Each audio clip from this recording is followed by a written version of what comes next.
Pamela Travers was born Pamela Lyndon Gough in Australia in 1899. She grew up reading everything that she could possibly get to read and very soon started telling her own stories. She had this idea of this person called Mary Poppins who comes into people's lives and changes them. But surely ideas that last the test of time like Mary has don't just pop into a writer's imagination out of thin air, right?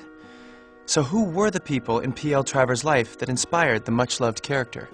There was someone in P.L. Travers' early life who I think had a big impact on the creation of Mary Poppins. It was an aunt of hers, her mother's sister, and she was a kind of no-nonsense, stiff and starchy person. The other very strong influence was a maid who worked for the Travers family who had an umbrella with a parrot head handle to it. I asked P.L. Travers if she'd ever known anybody like Mary Poppins, and she turned rather acerbically to me and said, "Well, have you ever met anyone like Mary Poppins?"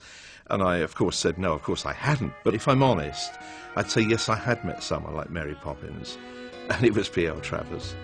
One of the things I find very interesting, we're talking about her in London, and not very far from here, in Fleet Street, was an office where she used to go once a week and send copy to Australian newspapers.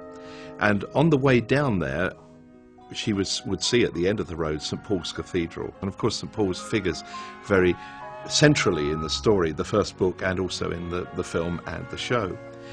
And on the way to St Paul's Cathedral, she would have passed on the left-hand side of Fleet Street a little road, a tiny little road called Poppins Court.